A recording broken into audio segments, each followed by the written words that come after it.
in this subject of executive protection, I mean, obviously I want my protection team to be 1000% ready for anything that hits them at any time. Now that is a lot of shit, man. That is a lot of stuff, right? Murphy, man. Murphy's got moves, bro. Right. And so there's a lot of things. So in terms of staying prepared for all these things, I mean, I've got all these different skill sets, right?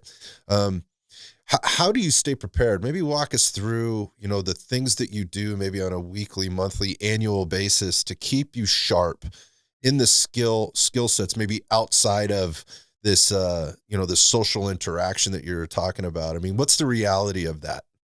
Yeah, man. Well, the reality of it that's really dangerous. And keep in mind, guys, like, yeah, like I do executive protection, but like everything I'm talking about and can do and am doing to protect a civilian, this is all stuff civilians can be doing. You can do to Mhm. protect your family. Like it's directly transitionable. Like you don't need a badge to do anything that I talk about. You know what I mean? That gets me excited, because I'm a warrior and I look to translate my skills into the civilian population as much as possible. So there are more warriors there, because I think protectors are like the white blood cells in the body of humanity. Like there's no reason we should have like a bad dude pop up and get like a kill count in the double digits in America, where we have such a strong gun culture. It's like totally unacceptable. That happens in Israel. Dude pops up with a gun, everybody shoots him. Maybe he gets one Yes. and a half. Like he shoots like one person, and everyone like it just gets decimated. And that's what I want to see the world like. I want to see on-scene accountability, for people that choose to try to victimize other people. So yeah, man. I mean, if we have anytime we know that there's going to be a movement, we will, if we have the luxury. Sometimes we don't have this luxury. Sometimes it's just like hop in the car. I want to go, here, and we're doing this on the fly, but we'll send out, if we can, we'll do a digital advance of a location, which means we're selecting our routes. We're looking at it on Google Maps and things like that. If we're going to a country, we're contacting embassies. We're pulling country reports to find out what types of threats we should look at. We're assessing those threats, and we're looking at our clients' behavior and the likelihood of those threats becoming something that we're coming in contact with, which is how we calculate risk, right? If it's just like a local thing, then we're, obviously looking at that environment. We can pull up crime statistics and things like that. If we're going to a new location inside the US, we need to start looking at that.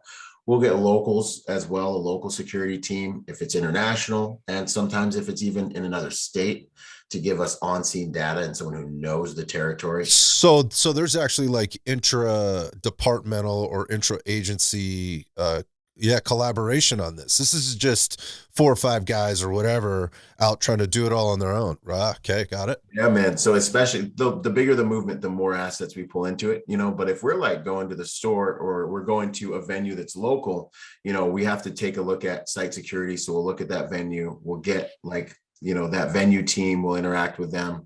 Everything we can find on that venue online. This is like a digital advance that we're doing right now.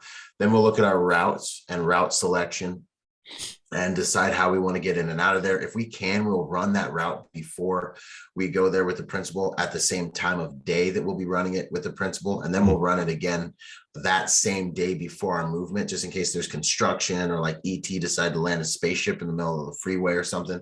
There's like traffic, right? Like Be ready. Be ready. you don't want to be sitting in the car with your client and be like, this never happens. I promise. They're just going to be like, good. So, we'll do route selection, run the route, the day prior, and then that morning, we will look at any assets we have medically, law enforcement assets.